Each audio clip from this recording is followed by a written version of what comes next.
Eh bien, bonsoir, chers frères et sœurs. Alors, on peut se le dire, ces dernières semaines ont vraiment été éprouvantes pour la plupart d'entre nous. On s'est retrouvés dans une situation qu'on n'avait pas vraiment prévue, puis surtout, je crois, on n'avait pas prévu l'ampleur. On a été surpris par cette espèce de maladie, le coronavirus, qui nous menace. On a été surpris par ce confinement auquel on est lié depuis maintenant presque 2 mois. Et même, on est un petit peu affecté par la perspective du déconfinement qui s'en vient. Et ça nous laisse un peu insécures parce qu'on ne sait pas trop quelle direction ça va prendre, puis si vraiment c'est quelque chose de positif ou pas. Mais malgré tout cela, je crois qu'il y a une lueur d'encouragement, d'espoir pour les enfants de Dieu. Et donc ce soir, j'aimerais vous parler non pas de confinement, mais de contentement. Parce que la parole de Dieu nous enseigne vraiment, pensez à cela. La parole de Dieu nous enseigne vraiment que dans toute situation, dans toute circonstance, l'enfant de Dieu, qui connaît son Dieu, qui connaît les promesses que Dieu a faites, qui connaît sa position en Jésus-Christ, bien la Bible enseigne vraiment que l'enfant de Dieu peut trouver paix, repos, satisfaction et contentement. Alors c'est à cela qu'on est appelé actuellement à vivre. Nous sommes appelés à glorifier Dieu par un cœur paisible et calme qui se repose en lui. Imaginez, c'est tout un défi. Mais il ne nous laisse pas seuls pour arriver à cela. Et il veut nous accompagner, puis en fait nous donner ce qu'on a besoin pour y arriver. Donc ce soir, j'aimerais qu'on regarde ensemble un texte de l'Écriture. Alors si vous voulez y tourner dans Philippiens au chapitre 4, et je vais lire à partir du verset 10. On va s'encourager avec les écrits de Paul qui reflètent une circonstance particulière dans laquelle il était, et je crois de laquelle on peut tirer vraiment un encouragement pour nous. Donc Philippiens 4, à partir du verset 10, l'apôtre Paul nous écrit, inspiré par Dieu, « J'ai éprouvé une grande joie dans le Seigneur de ce que vous avez pu enfin renouveler l'expression de vos sentiments pour moi. Vous y pensiez bien, mais l'occasion vous manquait. Ce n'est pas en vue de mes besoins que je dis cela, car j'ai appris à être content dans l'état où je me trouve. Je sais vivre dans l'humiliation. Je sais vivre dans l'abondance. En tout et partout, j'ai appris à être rassasié et à avoir faim, à être dans l'abondance et à être dans la disette. » Et retenez bien le verset 13, « Je puis tout par celui qui me fortifie. » Donc, l'apôtre Paul est en train d'écrire aux Philippiens, et un des buts de la lettre, c'est vraiment de les remercier pour un don qu'il a reçu d'eux. Vous le savez sûrement, Philippiens a été écrit autour de l'année 61, et lorsque Paul a écrit cette lettre, il était en prison. Et la prison de l'époque, c'était vraiment différent de celle d'aujourd'hui. Pour qu'un prisonnier puisse survivre, il n'y avait pas de cafétéria, de cuisine à l'intérieur. C'était pas le rôle des soldats de pourvoir aux besoins des prisonniers. S'il n'y avait pas quelqu'un de l'extérieur qui venait leur porter de la nourriture, de l'eau, des vêtements, en fait, tout ce qu'ils avaient besoin pour leurs besoins primaires, bien, ils ne pouvaient pas survivre. Alors, l'apôtre Paul parle ici de détresse là, dans le texte. Je crois qu'on ne l'a pas lu, mais c'est un petit peu plus loin. Il dit, « Vous avez bien fait de pourvoir à ma détresse. » Il était dans le besoin, il était vraiment dans la détresse. Et dans cette situation-là, donc, les Philippiens lui ont envoyé un cadeau par Épaphrodite. Et en retour, Paul va leur écrire, va utiliser la lettre pour les encourager sur beaucoup de points, mais va entre autres les remercier, puis c'est ce qu'il fait ici. Mais il veut à être certain d'être bien compris alors qu'il les remercie puis qu'il leur dit qu'il a éprouvé beaucoup de joie à recevoir ce cadeau de leur part. Il dit que la raison pour laquelle il a éprouvé beaucoup de joie, n'ayez pas de doute, il faut que ce soit clair. Il va donner 3 raisons. Il dit, ce qui m'a réjoui, là, c'est que vous avez pu enfin renouveler l'expression de vos sentiments pour moi. En d'autres mots, vous avez manifesté votre amour envers moi. Ça me touche beaucoup. 1. 2, au verset 17, il dit, ce n'est pas... Donc, il dit ce qu'il lui a pas donné la joie, vraiment, c'était pas ça le point central. Il dit, ce n'est pas que je recherche les dons, mais je recherche le fruit qui abonde pour votre compte.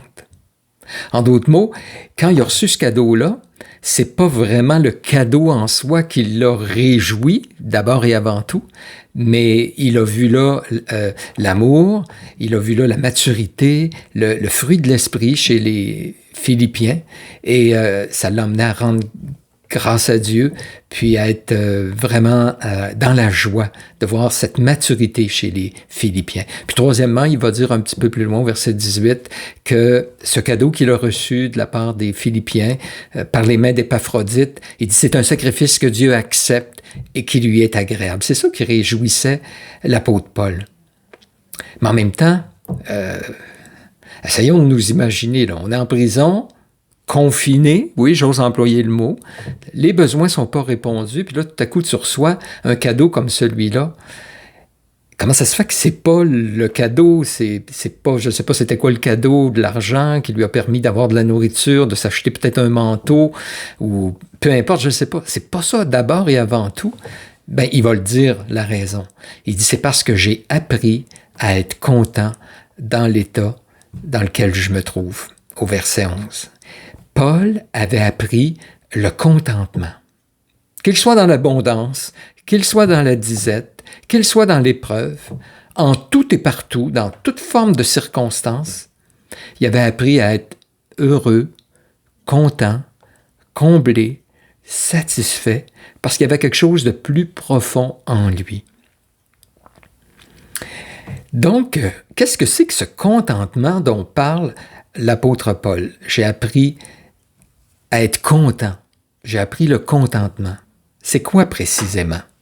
Je vais le définir comme ceci. Le contentement, c'est un état intérieur avant tout.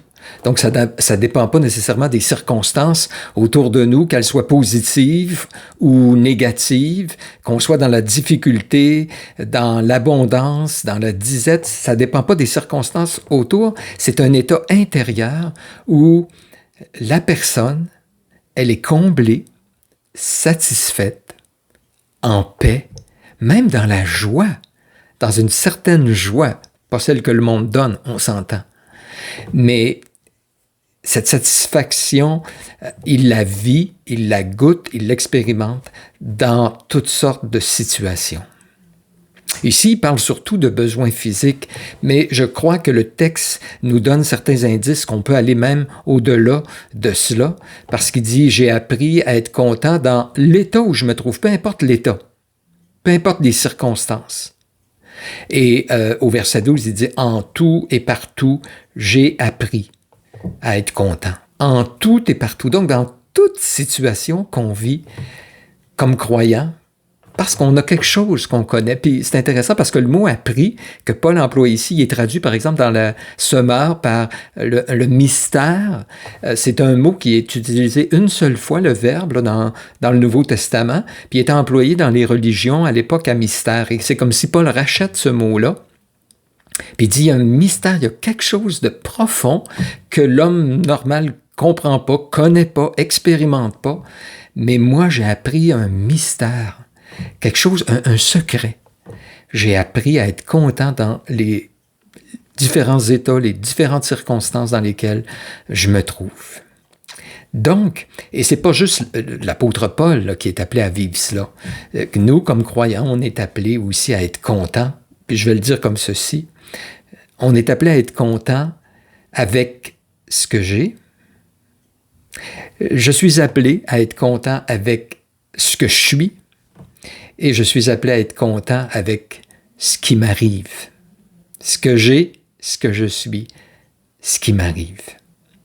Alors, on revient dans le texte, puis je mentionne simplement quelques vérités concernant le contentement que je vois dans le texte ici, et qui, je vous le partage, m'ont beaucoup encouragé dernièrement, puis non pas que je suis parfait à ce niveau-là, loin de là, mais qui m'ont emmené en tout cas un pas plus loin, puis qui m'ont emmené à cheminer et à rechercher quelque chose de plus, parce que je me rendais bien compte que j'étais trop facilement atteint par les circonstances, puis que mes sentiments varient en fonction des circonstances positives ou négatives qui m'arrivent. Et ce verset, ce texte m'est venu à l'esprit, je l'ai lu, relu, étudié, lu quelques auteurs à ce sujet-là, et le Seigneur a permis que ce texte-là soit un précieux encouragement pour moi, et donc j'ai pensé vous le partager, et que Dieu, par son esprit, puisse utiliser ça pour que ça vous encourage aussi. Puis je sais que tout n'est pas dans ce que je vais apporter ce soir, loin de là, dans les quelques minutes qui sont devant nous, mais je prie et je m'attends que Dieu utilise ça pour au moins initier quelque chose en vous, que vous allez poursuivre et continuer à grandir, puis pouvoir expérimenter le contentement qu'on a dans le Seigneur. Première vérité donc que je veux ressortir, c'est que le contentement, c'est pas naturel. Chez l'homme, ça vient pas naturellement. On vient pas au monde avec ça. Paul dit, j'ai dû l'apprendre. Même comme chrétien, il a dû apprendre le contentement. Pensez à ça, nos premiers parents qui étaient dans le paradis. On peut-tu avoir un meilleur environnement que cela? Ça veut dire que la nature n'était pas affectée par le péché. Tout était merveilleux. Tout ce que Dieu avait créé était bon. Et leur propre corps n'était pas atteint par le péché. Leur relation, Adam et Ève, n'était pas atteint par le péché. C'est un monde idéal. Même la relation avec Dieu, où on lit que Dieu se promenait avec eux dans le jardin. Donc, tout était parfait, mais tout à coup, le diable leur a mis quelque chose en tête. Il vous manque quelque chose. Il a semé le doute, il a semé le mécontentement. Le contraire du contentement, mécontentement. En disant, il vous manque quelque chose. L'arbre que Dieu vous interdit, là, si vous en mangiez du fruit de l'arbre, vous seriez comme des dieux, connaissant le bien et le mal, etc. Et donc, il les a amenés dans cette direction-là, et on sait tout ce que cela a entraîné par la suite. Et je crois que ça fait partie de la racine du péché qui est en nous. Non pas le contentement, mais le mécontentement. Nous sommes des gens facilement mécontents, qui chiolent, qui murmurent, pas vrai? Comme les Israélites dans le désert, qui critiquent, qui envient. C'est quoi l'envie? L'envie, c'est qu'on désire des choses habituellement qui appartiennent à d'autres, puis on les veut pour soi parce qu'on ressent un manque profond, puis on veut le combler. L'homme est un envieux par nature. Il convoite, c'est un des 10 commandements, tu ne convoiteras pas. Convoiter, c'est encore une fois désirer quelque chose. L'homme est avide, il veut toujours plus d'argent, puis n'est jamais rassasié par l'argent. Tu as 1 million, tu dis, si j'avais 1 million, ben tu l'as, puis ça t'en prend un deuxième, puis t'en as jamais assez. L'homme se plaint de son sort, c'est comme ça qu'on décrit les faux prophètes dans Jude. Ils se plaignent de leur sort. On passe notre temps à se plaindre que les choses vont pas à notre goût. On se plaint des autres autour de nous. On se plaint de notre Église. On se plaint de notre épouse. On se plaint de notre époux. On se plaint de la nourriture. On se plaint de la température. On se plaint de notre travail. On est toujours à la recherche de quelque chose de plus. Et malgré cette quête, cette recherche, même ce qu'on réussit tout à coup à avoir, ça suffit pas. Et l'homme est constamment en train de rechercher quelque chose, puis de courir après de quoi qu'il n'atteint jamais. L'homme n'est pas content. Il n'est jamais content avec lui de ce qu'il est.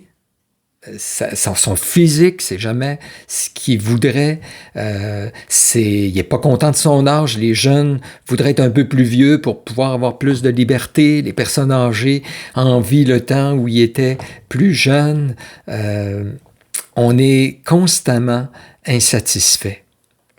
À la base de tout cela, En fait, c'est le péché, puis la convoitise, le désir, c'est ce qui entraîne aussi d'autres péchés. Regardez l'enfant prodigue. Pourtant, il était lui aussi dans un environnement idéal, un père idéal, il manquait de rien, mais en dedans de lui, il y avait une insatisfaction, il voulait plus, il désirait plus. Puis ça l'a emmené dans quelle direction? Il a empiré, en fait, sa situation. Quelqu'un disait que ce mécontentement là, qui marque l'être humain, c'est à la base de tout péché. L'insatisfait convoite, envie, vole. Il est malhonnête parce qu'il veut avoir davantage. Il commet l'adultère parce qu'il pense que comme ça, il va obtenir ce qui lui manque. Il désobéit à ses parents, désobéit à l'autorité en pensant qu'en sortant des cadres, il va pouvoir trouver une certaine liberté. Mais il y a un coût à ça. Parce que l'être humain est constamment accablé, agité, en train de rechercher quelque chose qui finalement, qui vient jamais et qui n'a jamais la satisfaction qu'il attend. Donc, la première vérité, c'est que le contentement, c'est pas naturel chez l'homme. En fait, on est tout le contraire. Deuxième vérité, le contentement, ça s'apprend. Paul dit, j'ai appris à être content dans l'état dans lequel je me trouve. Dans toutes les circonstances dans lesquelles je me trouve, j'ai appris le contentement. Il a dû l'apprendre, l'apôtre Paul. Et je ne pense pas que du moment où il est devenu chrétien, du jour au lendemain, en devenant chrétien, on est du jour au lendemain content.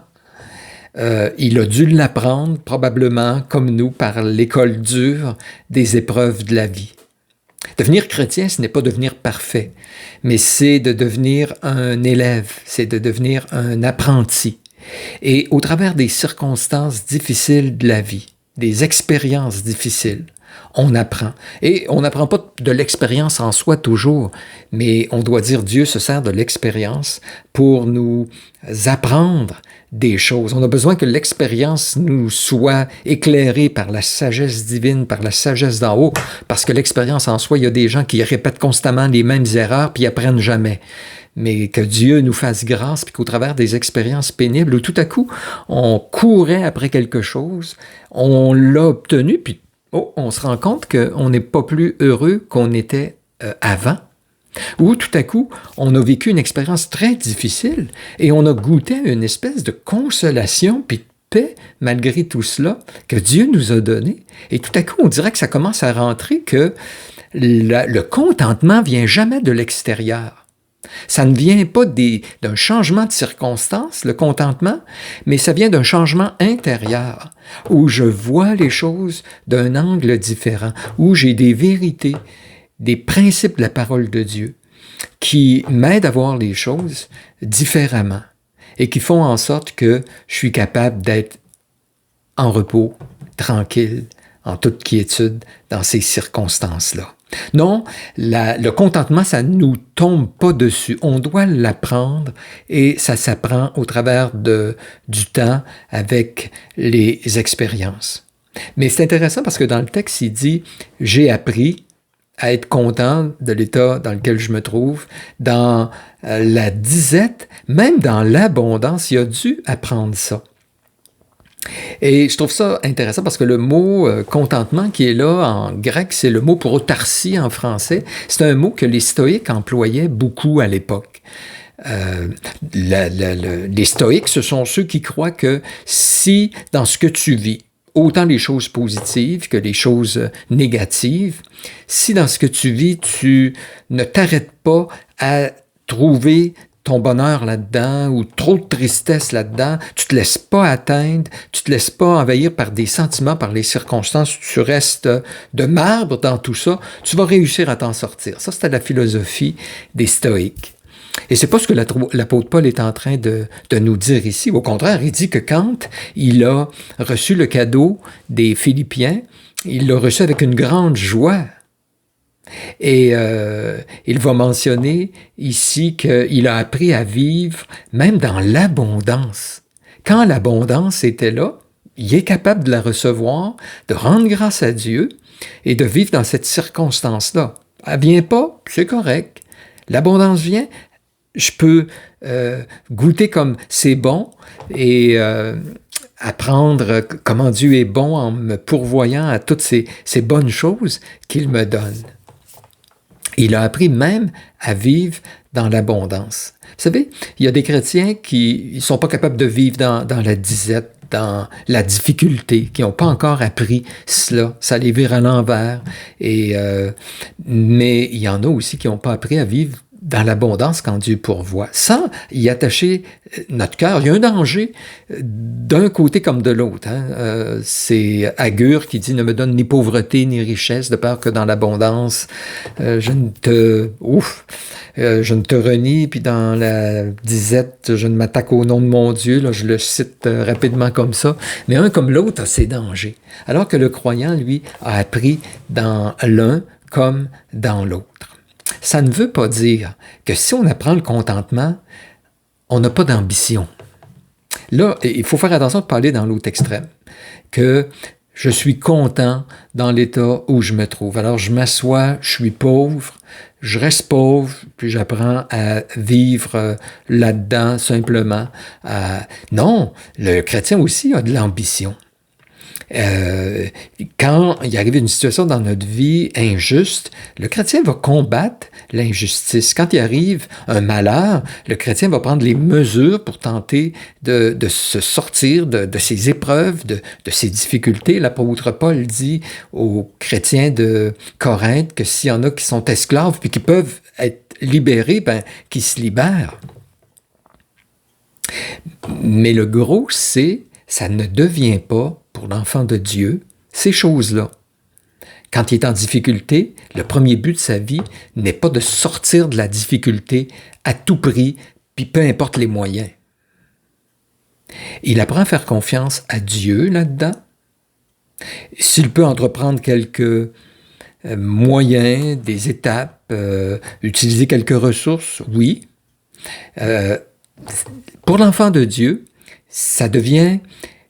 ce qu'il va utiliser, il va l'utiliser avec pondération, avec modération. Vous savez, l'apôtre Paul dit justement dans 1 Corinthiens, « Voici ce que je vous dis, frères, c'est que le temps est court, que désormais que ceux qui ont une femme soient comme n'en ayant pas, que ceux qui pleurent comme ne pleurant pas, que ceux qui se réjouissent comme ne se réjouissant pas, que ceux qui achètent comme ne possédant pas, ceux qui usent de ce monde comme n'en usant pas, car la figure de ce monde passe. » Donc, le chrétien, il est dans le monde comme toutes les autres. Il a besoin de travailler, il a besoin de mettre du pain sur sa table, il a besoin d'une auto. Sauf que lui, là, il a appris le contentement. C'est-à-dire que ce qu'il a, il est capable de vivre avec ça. Il n'est pas constamment poussé par un désir démesuré. Il n'est pas toujours en train de convoiter, il n'est pas toujours en train de se faire remplir par la publicité pour obtenir de plus en plus. Il n'est pas toujours en train de se comparer avec les autres autour de lui. C'est pas ça. C'est pas là. Lui, son but premier de la vie, c'est qu'il recherche les choses d'en haut. C'est qu'il recherche le royaume et la justice de Dieu. Il est focusé, concentré sur cela. Et alors qu'il est en train de faire cela, ben oui, il répond à ses besoins. Ben oui, s'il y a des portes qui s'ouvrent pour être plus confortable, il va le prendre. Bien sûr, il va prendre un bon repas, il va rendre grâce à Dieu. Mais tout ça avec vraiment modération, en mettant ces choses-là à leur place, en les plaçant pas comme priorité, comme but de sa vie, comme étant ce après quoi il est en train de courir pour se remplir constamment. Non, il est déjà rempli et il prend toutes ces grâces-là comme un surplus que Dieu peut donner, que Dieu donne, puis si ces choses-là sont enlevées, c'est pas grave, il demeure que sa relation avec Christ est toute suffisante et que le Seigneur va prendre soin de ses besoins. Dernière vérité, troisième dans le texte, le contentement, c'est en Christ. Le contentement, c'est en Christ. Vous avez remarqué le beau verset? Ça se termine en disant « Je puis tout » au verset 13 « par celui qui me fortifie ». Parce que sérieusement, quand moi j'ai lu ce texte-là, en fait, je l'avais lu souvent là, depuis que je suis croyant, mais en le relisant dernièrement, je me suis dit « Oh là là, il me semble que c'est élevé que dans toutes ces circonstances-là, je sois un peu détaché des choses négatives comme des choses positives, que tout soit pondéré, mis dans la bonne perspective, puis que je puisse être en paix, tranquille, en toute sécurité, dans une joie profonde par ma relation avec le Seigneur. » Je me disais, il me semble la barre est haute, c'est quelque chose qui est pas facile à atteindre nécessairement.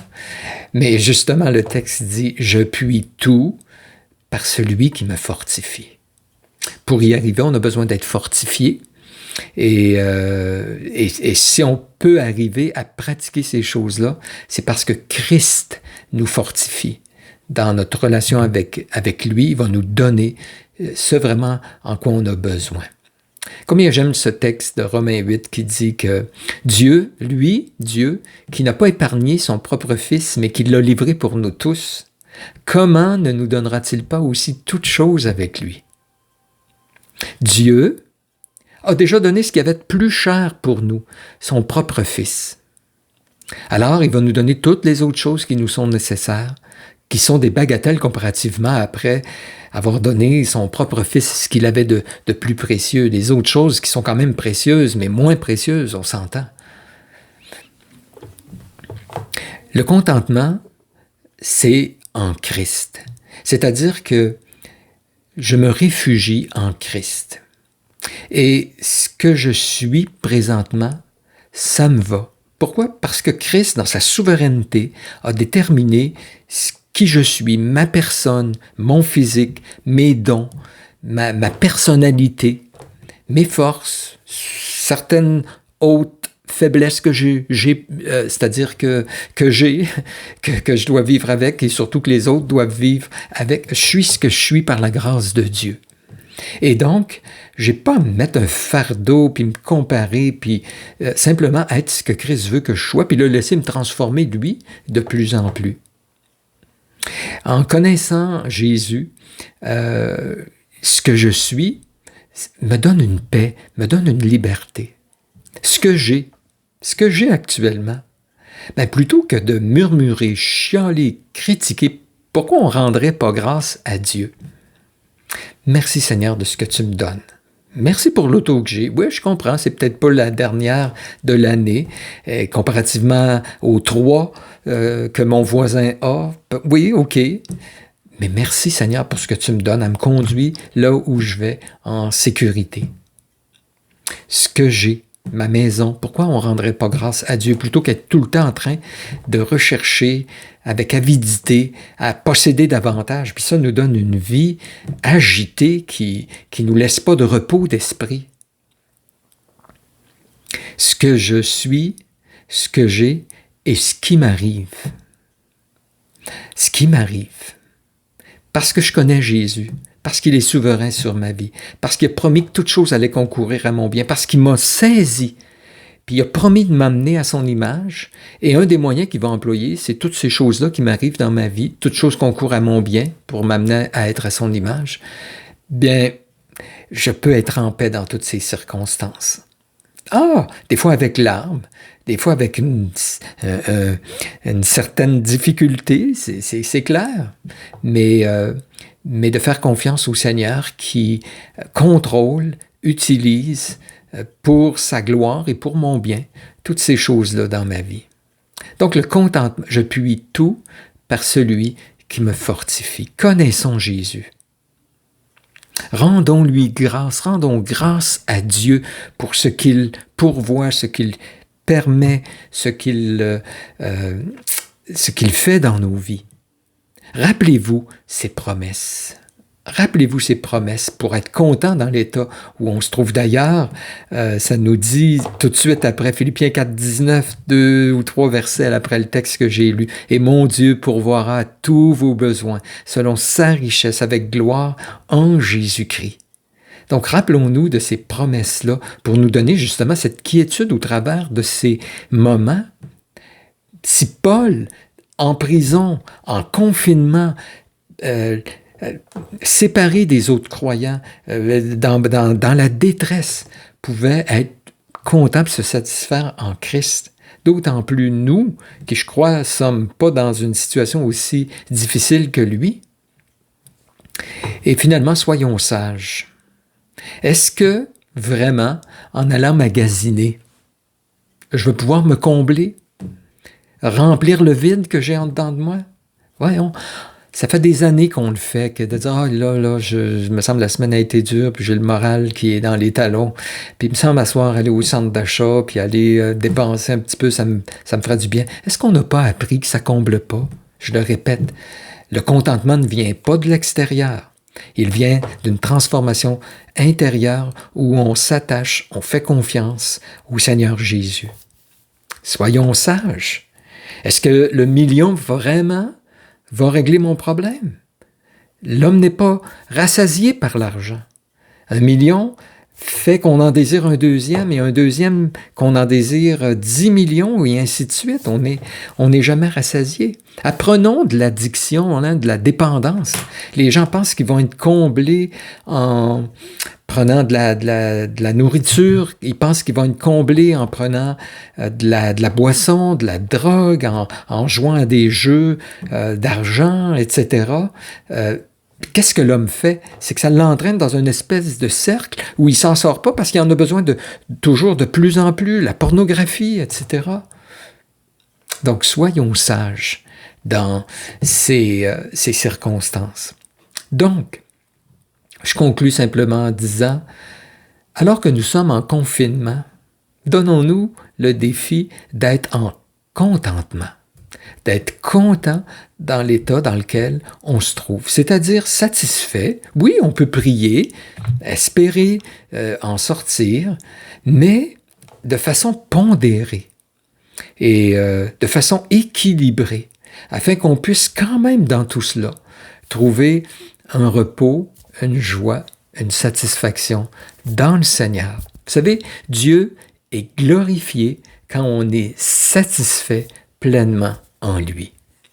Seigneur Dieu, nous te remercions pour ta parole. Merci pour ces promesses qui nous déstabilisent un petit peu parce que c'est tellement pas ce qu'on est habitué d'entendre. La société passe son temps à nous dire que si on possède plus, on va être heureux, que le contentement vient des choses qu'on va acquérir ou de circonstances qui vont changer, alors que toi, tu nous dis que dans toutes circonstances, on peut trouver notre contentement par une relation avec toi.